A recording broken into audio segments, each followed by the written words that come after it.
Fique agora com o episódio 5, Afrosonores.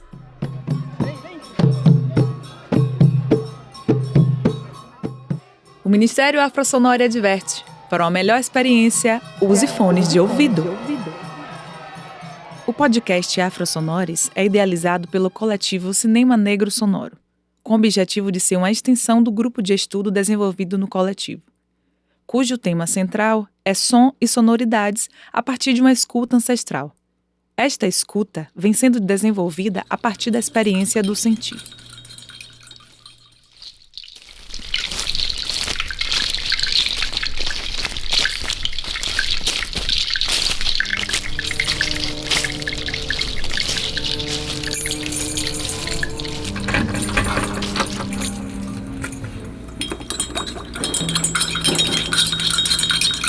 Então esse é o episódio 5, Afrosonores. Qual é o episódio 5? O episódio 5 é o episódio Afrosonores, em que a gente vai fazer um bate-papo. É o que na verdade a gente já faz muito bem à distância, online. Não é? Então agora a gente está tendo a oportunidade de fazer aqui, lógico, num formato mais enxuto, né? Não vai durar 4 horas de relógio. É mais um encontro, né? De outros vários que já aconteceram, né? E eu acredito que nunca aconteceu os 4 juntos, né? Porque sempre houve uma certa distância geográfica, né? Quando começou, eu estava no Rio Grande do Norte, Marise na Bahia, o Gabriel no Sul. Qual é a cidade do Sul, Gabriel? Porto Alegre. E Menique também na Bahia, né? Em Salvador, Bahia. Eu acredito que a gente vai dar continuidade, sim, ao que a gente já fala. E é isso, né? Vamos falar sobre um pouco como a gente se constituiu, né? Como coletivo. E aí a Marise pode falar um pouco. E todo mundo pode falar, né, na real. O Cinema Negro Sonoro, ele nasce em 2021. Final de 2021, a partir de uma... É bom até registrar, né? Que foi a partir do encontro numa live promovida pela MIMB. Isso. É Mostra Itinerante Mohamed Bamba. A gente recebeu o convite, estávamos nós dois e Moisés Neuma. Então a gente falou sobre som. Loiá Fernandes fazia a mediação e começamos a falar sobre propostas sobre som, enfim, numa perspectiva afrocentrada já. E ali a gente viu que havia uma sintonia. Logo depois a gente entrou em contato e começamos a desenhar o Cinema Negro Sonoro. E Erison já falava de Gabriel, né? Citava o Gabriel e aí logo depois a gente convidou o Gabriel e Gabriel aceitou o convite. E depois Menique aceitou o convite. E a gente tem convidado outras, enfim, tantas pessoas para compor, não é? Ser um Afrosonores. E aí, Gabriel, dá um salve pra gente aí. Para mim, a chegada ao coletivo Cinema Negro Sonoro foi num momento em que as ideias ainda estavam se formando entre Marise e Erison. E eu, que ainda morava no Rio Grande do Sul, em Porto Alegre, já vinha conversando com Erison por conta de trabalhos que eu vinha desenvolvendo no Rio de Janeiro e no Rio Grande do Sul. Inclusive, ele entrou em contato a partir de Irla Franco, uma grande amiga minha, que foi parceira também nos trabalhos que a gente desenvolveu por lá, né? E aí, Erison, né, nas pesquisas que ele vinha fazendo, para os projetos de arte sonora que ele tinha, ele entrou em contato com Irla, né? E aí, nesse processo, a gente começou a conversar, nós três. E em dado momento, ele falou também do contato que ele vinha fazendo com Marise, a partir da mostra, da Mohamed Bamba, né, que ele já falou. E desde então, a gente passou a fazer algumas reuniões online mesmo, né? Já que estava todo mundo, cada qual em um estado diferente. E nisso a gente fazia algumas reuniões que batiam muito, assim, tanto na perspectiva dos trabalhos que a gente fazia, como técnicas de som direto para audiovisual, mas também nas ideias que a gente tinha em relação à arte sonora e as outras potencialidades do som, né?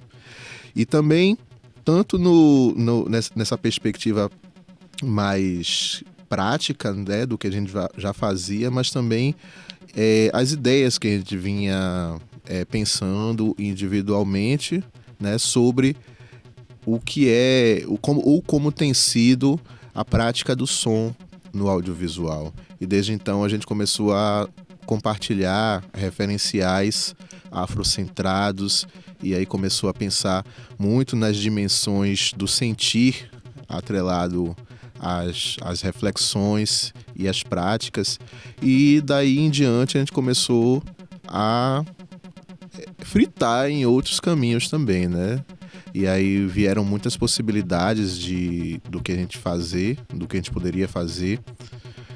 Inicialmente a gente pensou numa mostra Cinema Negro Sonoro, que reuniria filmes e obras audiovisuais negras, mas que dariam essa ênfase às sonoridades. E desde então a gente tinha essa meta, né? Mas aí as ideias foram fluindo para outros caminhos também, tanto para escrita de textos quanto para oficinas, e chegou também na ideia do podcast, né? Que aí, a partir do recurso da Vale do Dendê, ele foi se concretizando. A gente desenvolveu um projeto que foi aprovado pela Vale do Dendê para um processo de aceleração, né? Em que, como resultado, nós organizamos, gerimos, idealizamos o podcast Afro Sonores. Eu, voz, Menique. Marise já tinha trabalhado com Marise através de outro coletivo que eu faço parte, né, que é a Ouriçado Produções. E lá nós trabalhamos mais com o audiovisual, muito numa proposta de sketches, de gravações para YouTube. E aí Marise estava sendo sempre convidada, né, para fazer o nosso som. E aí eu meio que já paquerava o trabalho, mas não tinha nenhuma proximidade, digamos assim, com técnicas de som ou algo do tipo. E aí Marise me convidou para fazer parte do Cinema Negro Sonoro, me explicou qual era a proposta dela, qual era a proposta de Erison, falou também sobre a vinda de Gabriel. E eu falei assim, meu Deus, eu vou fazer o quê se eu não sei nada de técnica de som? Então ela disse, né, que não é... Você, enfim, vai aprendendo com o outro, mas a proposta inicial era de que eu assumisse esse lugar junto com o Gabriel da parte de criação, da parte de arte, da parte de design. E foi então que... Não vou dizer tomei posse, né? Mas junto com o Gabriel nós fomos trilhando aí esse caminho do design, da criação de social media, da nossa página do Instagram, e cá estamos, né? E aqui hoje, para esse podcast, estou fazendo um outro papel, né? Uma outra função, que é essa de... Bom, além da locução, a colaboração com os colegas de direção, né? Para interpretação de como, enfim, posicionar a voz, um pouco de trabalho de dicção, interpretação, porque aí eu também trago isso por ser atriz, melhor, por estar atriz, né? Eu acredito que nós estamos muitas coisas ou poucas, mas enfim, é o nosso estado de estar e não de sermos. Eu sou muitas coisas ao mesmo tempo, então eu nunca sou sempre a mesma coisa ou a mesma pessoa. Eu estou sempre, então eu estando atriz para esse podcast, eu estou, além de locutora, diretora, né, de interpretação, voz e isso. A primeira temporada, a gente tá com esses 6 episódios, né, contando com o episódio 0, então esse é o episódio 5, e os outros 4 episódios anteriores, cada um e cada uma aqui fez uma cabeça, fez uma locução e teve a oportunidade de conversar com uma pessoa convidada. Então, como foi a experiência de vocês? Bom, meu episódio foi o último, né? O episódio 4. Eu convidei Ira Vilaronga para falar sobre audiodescrição. Nós já havíamos... Eu sou atriz e Ira também é, Nós trabalhamos em um espetáculo em 2018 e foi assim que eu conheci ela. E depois a gente se reencontrou, né? Nos reconectamos em 2021 para um espetáculo já virtual devido à pandemia. Foi então que ela trouxe, né, esse trabalho de audiodescrição, só que dessa vez em um formato diferente, em um formato virtual, embora a peça era toda ao vivo, né?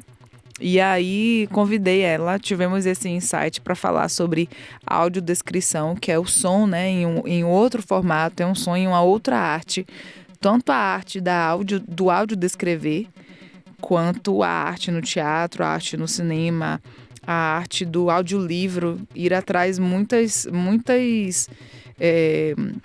trabalhos desenvolvidos através do som e fala muito sobre esse lugar de que é nosso, né? Nós não enxergamos e vemos somente com os olhos, não falamos somente com a boca, nosso corpo inteiro fala, né? Não lembro quem foi a pessoa, mas, enfim, tem uma citação que diz que o corpo negro por si só ele fala. E eu tenho isso muito forte, levo isso comigo muito forte quando eu estou interpretando, né? Quando eu estou atuando. Que o meu corpo por si só ele fala. Se eu for fazer uma interpretação em que eu não diga uma palavra, eu estou ali inteiramente falando com o meu corpo. Mas, enfim... foi aí que eu convidei Ira, foi uma ideia coletiva aqui, Marise, Erison, Gabriel também. E a minha experiência de reencontrá-la, embora durante todos esses anos a gente tenha se falado, né? De reencontrá-la agora para um outro trabalho, um outro lugar, e falar sobre a audiodescrição através dela, através de uma pessoa enfim, que tem uma experiência muito grande na área e não possui a mesma ferramenta de visão que eu tenho, que são os olhos. Ela possui outras e para além melhores do que as minhas, inclusive. Foi uma honra, né? Ela não gosta muito que fale que é uma honra, mas então eu vou corrigir e dizer que foi mais uma vez um prazer estar com Ira. Nós fomos gravar na casa dela, contamos com muitas interferências de cachorro latindo, uma quadra de esporte que ficava, sei lá, uns 200 metros, 2 ruas da frente, mas dava pra gente ouvir esse som muito forte. Foi um horário também de transição de escolas, né, turno escolar, mas vocês podem... Enfim, acompanharam aí a gravação e como que ficou bacana o resultado disso. A importância de ter feito esse episódio, falar sobre a audiodescrição, eu acredito que não só para mim, mas para quem tem uma proximidade com Ira e sabe sobre as diversas qualidades que ela possui, mas também que tem por perto uma pessoa que possui deficiência visual, entende não apenas a importância da audiodescrição, mas também dos seus entornos, né? A importância de ter acessibilidade nos trabalhos. Eu lembro que durante a pandemia, muitas oportunidades para pessoas que trabalham com tradução em Libras, muitas oportunidades para pessoas que trabalham com audiodescrição, e com legendamento também. Se essa palavra não existir, vai passar a existir a partir de agora, né? Legendamento, fica aí então a patente e os royalties. Mas enfim, e poucas pessoas, Ira até relata isso, né? De que muito antes da pandemia, esse lugar, esse campo de trabalho da audiodescrição era pouco explorado, era pouco falado, né? As pessoas davam menos oportunidade para a audiodescrição. E ainda assim, quando se queria um trabalho com acessibilidade, a audiodescrição ou era a última opção da acessibilidade, ou era o baixo do baixo do baixo orçamento que sobrava daquele projeto. E a gente, enfim, percebe isso, né? Eu faço um paralelo muito com o trabalho de atriz, né? Você vai fazer um filme, você vai fazer alguma coisa, quer dar o que sobra para o trabalho de figuração, para o trabalho de atuação. Não se pensa num cachê minimamente digno para atuação. É sempre o que sobra, é o que quer que vá para a gente.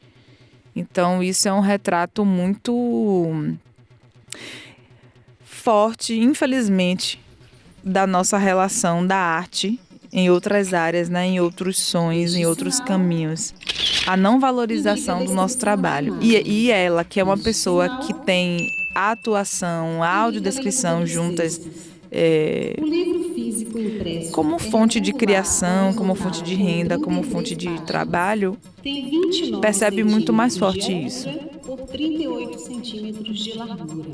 Os textos vêm em páginas na cor branca ou grafite, com letras pretas ou brancas. As imagens maiores em preto e branco, tomando toda a página, e as menores em cores. Página 8. O fundo ébano revela em tom misterioso um rapaz negro curvado para a frente, a exibir orgulhosamente o trançado de seus cabelos pretos e curtos. A trança no topo em estilo nagô, feita com esmera organização pelas habilidosas mãos da trançadeira, traduz e esconde segredos trazidos de longe. Tranças retas da testa à nuca alternam com trançados invisibilizados que se cruzam e findam. A gente não esteve, né, em todos os encontros, e nesse encontro específico de Ira, só foi você, né, Menique, e o Gabriel. E agora você relatando o que, né, ir atrás sobre a questão da audiodescrição ser a última lembrança, né, de um produto audiovisual ou teatro, enfim, faz com que a gente retome a discussão que a gente tem da profissionalização, né, dos profissionais de som.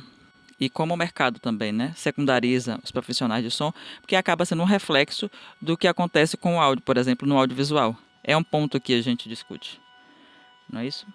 É isso, sim. E pegando um gancho sobre esse assunto, a gente do Cinema Negro Sonoro faz esse papel, né? Como o professor Bonfim traz do letramento, né? De falar para as pessoas o quão importante é o papel do som, né? É uma arte que ele está diretamente ligada à arte do audiovisual e do cinema, com grande relevância, né? E essa não importância, isso reflete tanto no fazer, né, das relações de trabalho, né, com baixo recurso, muitas das vezes a produção não consegue atender às nossas necessidades, né, e isso reflete diretamente no resultado final do filme, né. Muitas das vezes as pessoas assistem o filme e fala, né, comenta às vezes sobre o som, não, pô, o som não ficou legal ali em algum lugar, e isso, né, não se enxerga em qual cadeia isso gerou esse problema, né, porque de fato é um problema quando você não consegue fazer com que seu filme tenha um bom som, né, e isso afeta diretamente os profissionais de som, né. Ninguém vai olhar para a produção ou para a produção executiva ou qualquer outro departamento do audiovisual e imaginar que alguma coisa que não foi feita em conjunto, né, pensando também no som, possa ter causado algum problema no som. Então, a gente vem fazendo um papel de trazer reflexões a respeito do modo de produzir, né, como a gente mudar a nossa forma de pensar som e o nosso modo de executar, de fazer a prática, de dialogar, né? De pensar aspectos artísticos e técnicos também, né? Para além da técnica, a gente também pensa o som como arte, né? E não só a parte técnica mesmo de captar som direto, né? Muitas das vezes as pessoas não conhecem também o processo de pós-produção. O que é que se faz na pós-produção? Como é que o som tem que chegar na pós-produção, né? Então, o Cinema Negro Sonoro vem trazendo esses aspectos de uma forma afrocentrada na forma de pensar, sentir e fazer. Nesse sentido mais técnico, na relação com a criação, a gente vem refletindo bastante sobre a dimensão da qualidade quando ela é vinculada a uma certa concepção estética muito limpa, muito clean, muito higienizada. A gente tem uma série de limitações, tecnicamente falando, né, que às vezes tem a ver com acesso a certos equipamentos ou as condições com as quais uma pessoa que é técnica de som encontra no set, por exemplo, quando vão fazer uma visita técnica e não chamam a pessoa do som, então a pessoa tem que se virar na hora da gravação com uma condição bem adversa. Isso influi nas formas como o som acaba sendo captado, né? Então vai desde uma relação de produção até uma forma de pensar tecnicamente. O que pode ser uma limitação no sentido criativo, a gente pensar enquanto uma potencialidade, né? E essa potencialidade tem a ver com a própria coisa de assumir mesmo a paisagem sonora, assumir o ruído, né? Não como uma falha, mas como uma potencialidade mesmo de discurso criativo, né? E vencer essa ideia de que tudo tem que estar perfeitamente limpo e higienizado, quando a gente pode assumir certas ambiências, certas formas, né, que muitas vezes a gente encontra, né? Mas é claro que a gente não vai fazer de qualquer jeito, né? A gente vai tentar fazer com que aquela limitação que foi imposta por questões diversas, né? Por exemplo, essa da produção, ela se torne uma forma de criativa de pensar o design do som, né? Então a gente está pensando muito em relação a essa dimensão estética, né? Dessa limpeza, né? Que muitas vezes não é um referencial que a gente tem, né? Em relação a certos espaços, a certos ambientes sonoros, né? Por exemplo, a gente pensar uma comunidade, a gente vai pensar em presença de pessoas, vai pensar no barulho do cachorro que muitas vezes tem, né? Na conversa da vizinha. Então, muitas dessas coisas é interessante a gente pensar e assumir, né? Pois elas são parte do ambiente, né? Então, nossas conversas vão também muito nesse sentido, do assumir o ruído e a paisagem sonora. Isso que Gabriel traz, né, esbarra no episódio 3, que é a escuta decolonial. Porque além dessa questão de produção, da profissionalização e da diversidade local, tem uma questão do que se escuta e do que se traz em como a asepsia, né? Ou a higienização local e como se coloca como desejo absoluto, né? Ou seja, retirar todas as sonoridades, se possível fosse, da paisagem sonora ou do que está posto, para cumprir. E muito cumprir o quê? Uma captação que ela seja dada à fala, que ela seja verbocêntrica, né?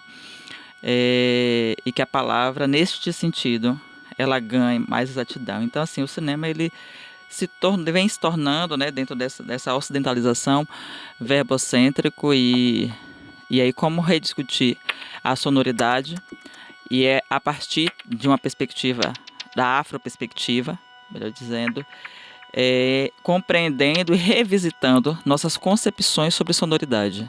O que é que eu acho que é belo? O que é que eu acho que é higiênico e limpo? O que é que eu quero? A Asepsico, não, eu tenho que retirar aquilo. E aí a gente vai discutir justamente sobre o acesso aos equipamentos. Eu preciso ter um equipamento X, Y, da marca X e Y, que custa X e Y para dar conta deste produto, para dar conta deste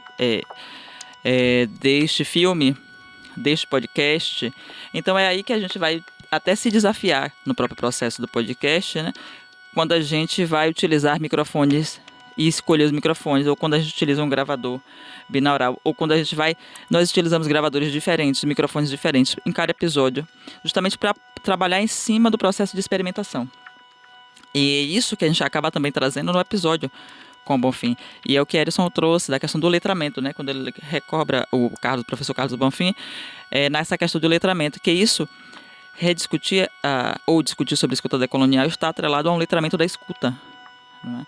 Então está ativo a sua comunidade. Aí minha pergunta também é: o que é que vocês ouviram ao acordar? Qual foi o primeiro som de vocês? Eu ia só lembrar também que essa questão de assumir outros sons, como por exemplo, sabíamos que o que Gabriel apontou, né? Vai para uma comunidade, sabe que vai ter várias interferências, ou melhor dizendo, várias composições sonoras, que não apenas a da fala de quem está sendo gravado. E essa foi uma discussão em que fizemos quando estava fazendo o roteiro, né? Onde é que seriam gravadas os episódios. Então, se falou sobre com Ira para ser no estúdio, para dar mais uma ambiência ao local em que ela já trabalha. E terminou que não fizemos em estúdio, mas fizemos na casa dela, que é onde ficava o estúdio dela, né? E que já se contava com essas interferências, essas composições externas. É a mesma coisa com Bonfim, né? Foi gravado na comunidade, enfim. Ao ar livre, né? Numa praça. Não é bem uma praça, é uma rótula praça, né? Uma rotatória praça. E acredito que muitas das pessoas que vão fazer audiovisual vão procurar os lugares, entre aspas, barulhentos, né? E aí eu às vezes eu pergunto, assim, quando eu tô conversando sobre o som no roteiro, o que é de fato um barulho, né? Porque barulho, ele traz uma ideia de intensidade de múltiplos sons que eles não conseguem se organizar, ou na verdade o nosso ouvido não consegue organizar juntamente do cérebro, e a gente chama de barulho, né? Mas quer dizer que o barulho ele não é necessário também, ele não se faz poético, ele não se faz narrativo, né? Então o professor Bonfim, ele elogia a decisão da escolha do lugar, né? E o lugar também fala, né? Traz suas características, isso é importante para uma narrativa, né? Você falou, Gabriel falou, e isso a gente está falando de identidade sonora, né? A gente pode ter sons específicos de Cajazeiras, a gente pode ter sons específicos da Pituba, da Centenário, né, da Cidade Baixa, e isso é importante para a narrativa, né? Então, quando eu faço o convite a Ed Braz, que foi a pessoa com a qual eu convidei, né, foi a partir de um encontro que aconteceu, que o coletivo foi até uma oficina onde ele estava facilitando o conhecimento, né? E ele traz uma experiência dele que ele teve com plantas, né? E a experimentação sonora em outros ambientes que não é estúdio, né? Ele trabalha o Ed Braz trabalha com peça sonora para rádio, né? E várias outras artes, mas eu vou destacar do rádio porque geralmente o rádio está atrelado a um estúdio, né? A um lugar que tem um tratamento acústico para poder gerar essa característica da sonora, né, da rádio. Porém, a construção dos elementos, como ele pensou, tá extremamente atrelado à natureza, né? Então, ele busca os seus recursos, né, de elaboração sonora na natureza, através das plantas, né? Então, ele primeiro absorve todo esse conhecimento, né, em um lugar que não é um estúdio, não é um set de gravação, mas era um lugar que ele escolheu como a proposta, né, de elaboração desses sons. E aí ele tem uma aspiração com a natureza, né? Ele não só vai na dimensão do campo da dimensão físico, mas da dimensão espiritual, quando ele pode se comunicar com o encantamento, com a força da palavra, né, que traz também força para o seu material, né? Então eu o convido na perspectiva do ebó-sonoro, né, que é como esses elementos se constroem, né? E o Ed Braz, na sua proposta, no seu episódio, ele traz isso muito bem, né? Como ele elabora tudo isso, e isso está atrelado à proposta do nome ebó-sonoro, né?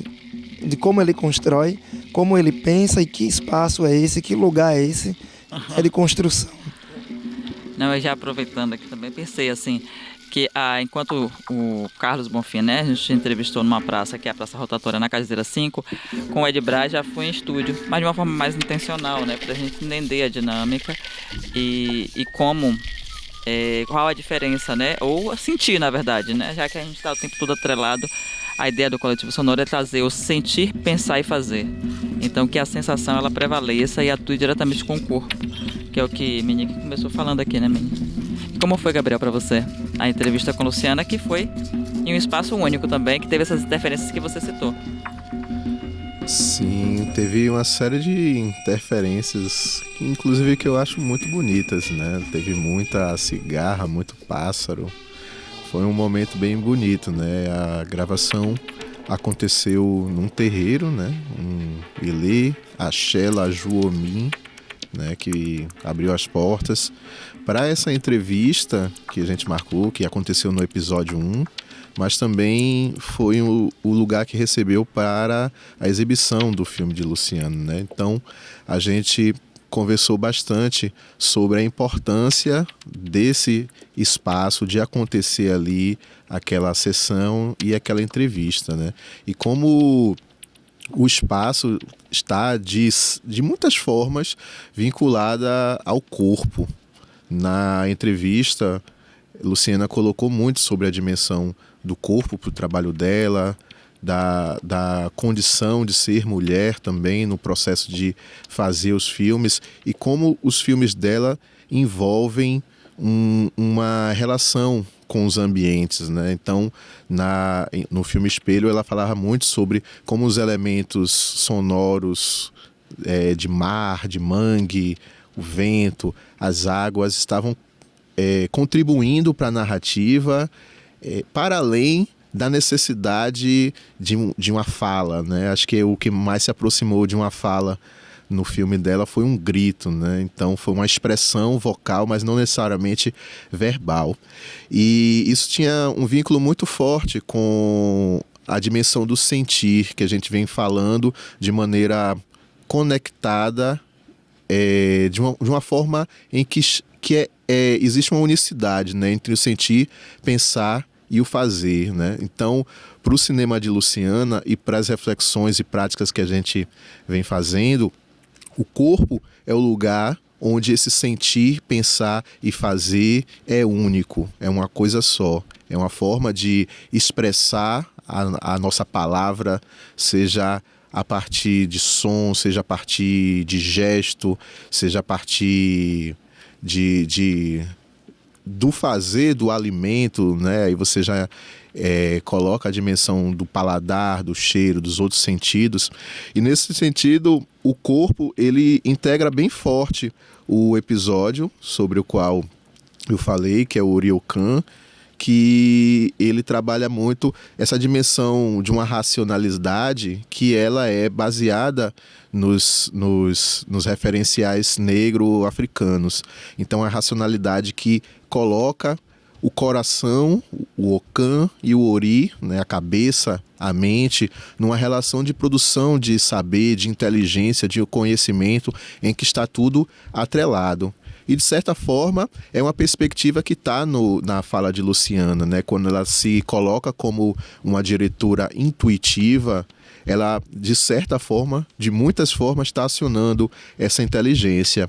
E teve um vínculo muito forte com a temática, a construção que aconteceu lá no Ilê, né? Que além de ser, tinha todo um simbolismo, né? Que era uma casa que também era de Oxum, né? A própria Luciana era filha de Oxum, as Iabás estavam muito presentes no filme. E foi uma experiência muito bacana, né? De sentir, né?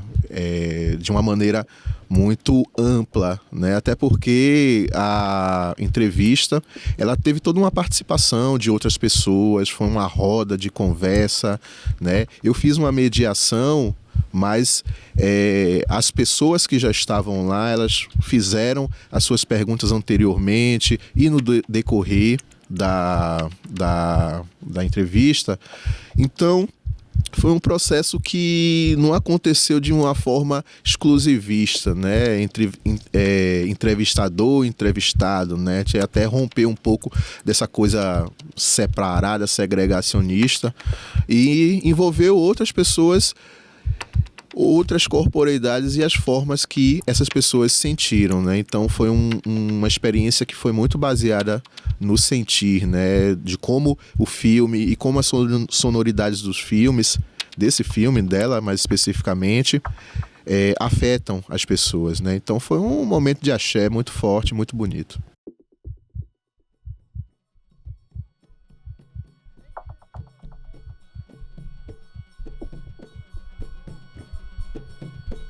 Sabedoria ancestral.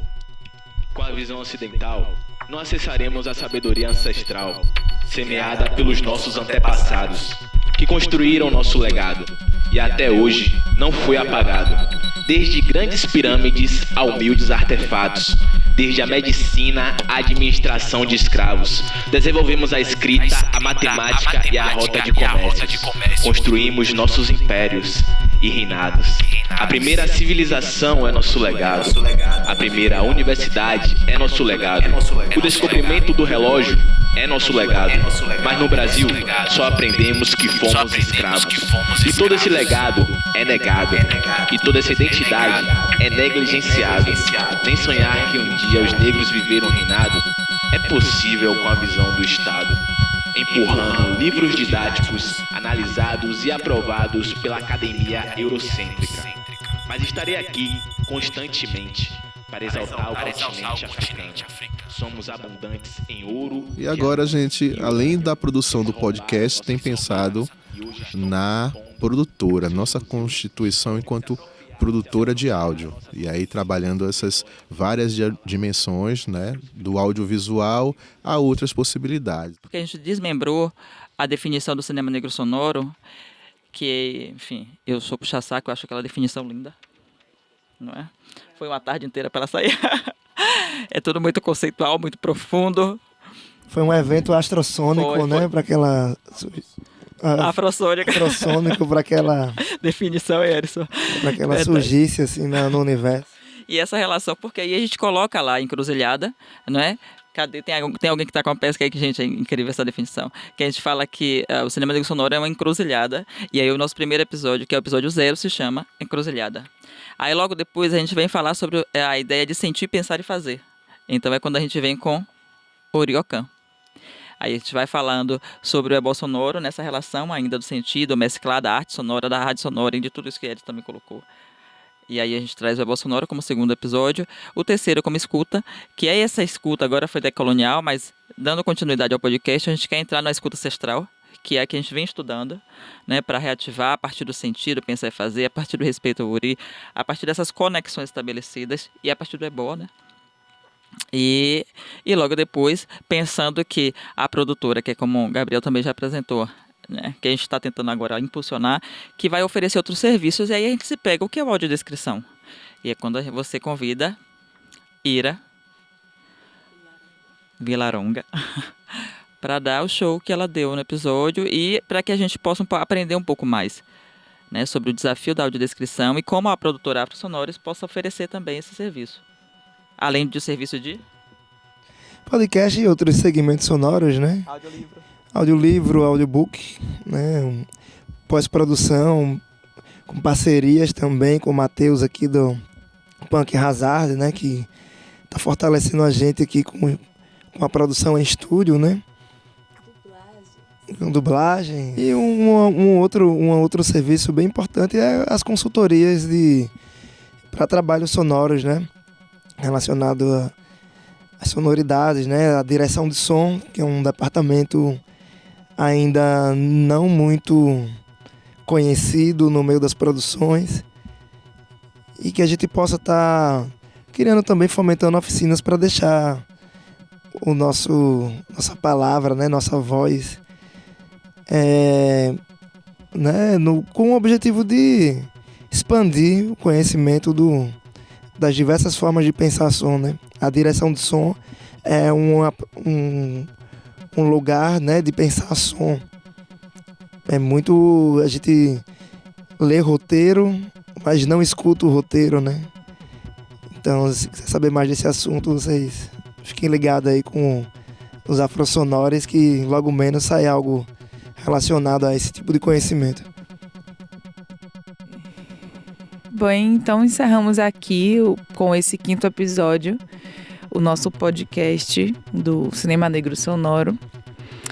E eu, Menique, agradeço, né, pelo compartilhamento, pela partilha, pela oportunidade, por estar expandindo e disponibilizando minha voz para chegar em outros lugares, em diversos lugares que talvez eu nem faça ideia de onde ela vai chegar, né? E se estamos falando em som, se estamos pensando o som, acho que uma das primeiras coisas que a gente pensa é a voz, né?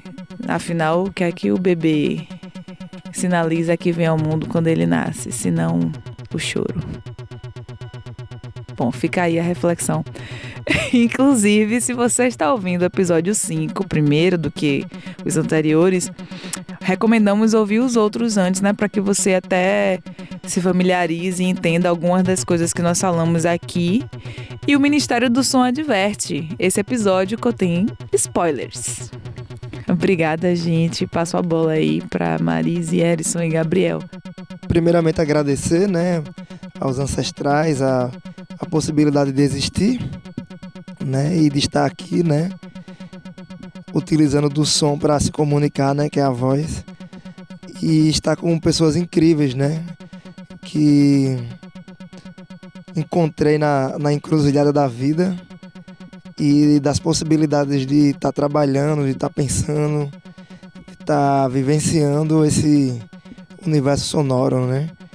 E eu espero que, né, a gente possa estar aí trazendo reflexões e estar aprendendo também, né, com a diversidade das sonoridades e o exercício da escuta, né, como uma forma de aprendizado, né? E é isso, agradeço meus ancestrais, aos orixás, aos voduns, inquices, encantados e todos aqueles que possibilitam a conexão e comunicação ancestral. E é isso, deixo o meu abraço a todos.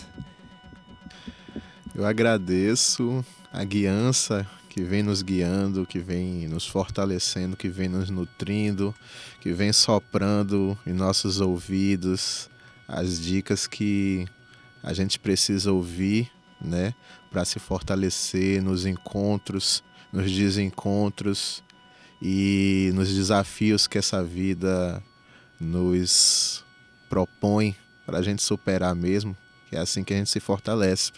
Eu agradeço também, né, por esse encontro, né, Exu aí, que nessa segunda-feira, que a gente está gravando aqui numa segunda-feira, ele está nos permitindo esse axé de fala aqui, né, para sintonizar esses corações e mentes e corpos que estão, né, buscando um desenvolvimento na reflexão, na prática, no sentir o som. Agradeço a vocês que estão ouvindo, têm acompanhado o podcast Afrosonores, né? A gente aí tá nesse último, né? Mas aí também a gente gostaria bastante da contribuição, das dicas, né?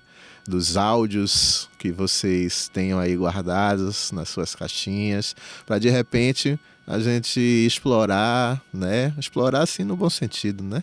A gente compartilhar frequências, sintonias, se harmonizar numa próxima temporada. Vai ser muito bacana, de repente, a gente pensar em dinâmicas de como essas trocas podem ser estabelecidas. Manda seus áudios aí no WhatsApp, manda aí no Instagram, manda aí no YouTube. A gente dá um jeito aí também.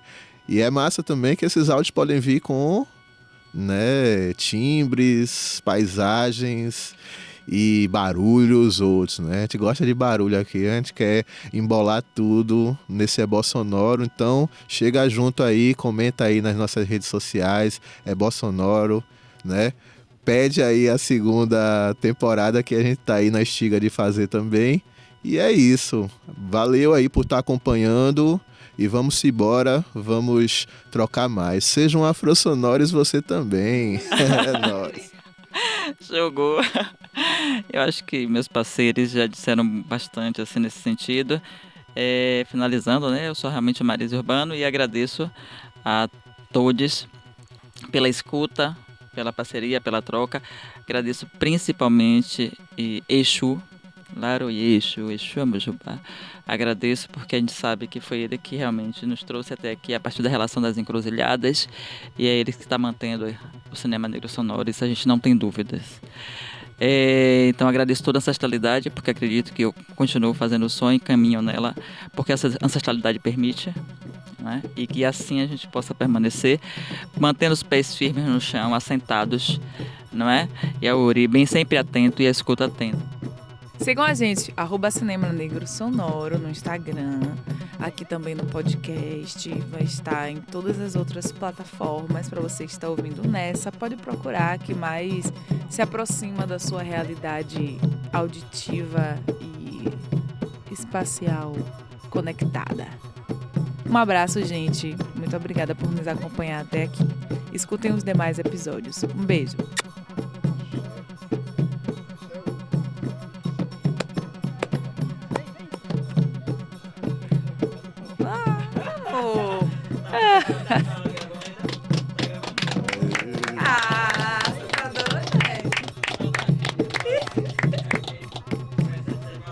Não, já foi. Não tá, não.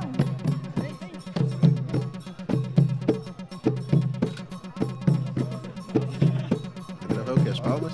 Segura aqui. Olha lá. Que ela ficou sempre falando. Não, pô. Paô. É o paô. Não, pera.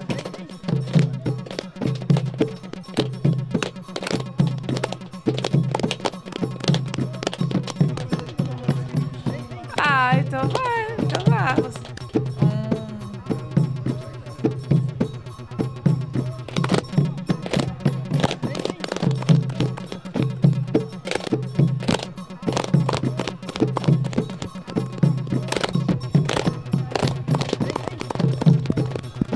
Pedi pra parar, parou.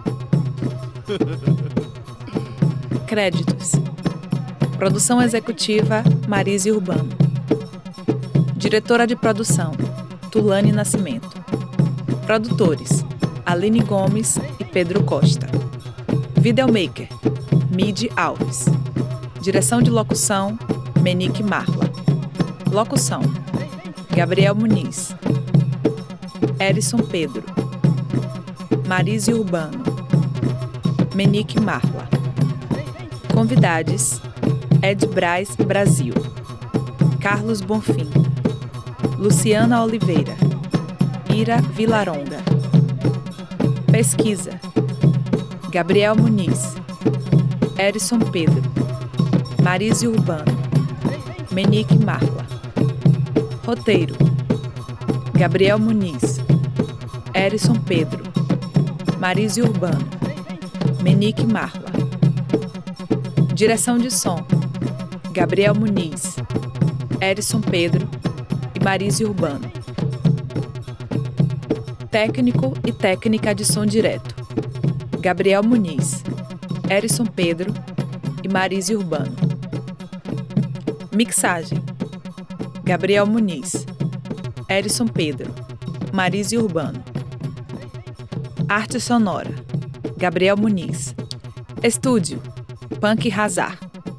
Motoristas, Pedro Costa, Maciel da Silva Santos e Bruno Silva. Parcerias, Estúdio Punk Hazard. Irmandade Abre Caminhos. Associação Beneficente Sob os Olhos de Mãe Caetana. Canto de Casa. Favela Cult. Jaca, Juventude Ativista de Cajazeiras.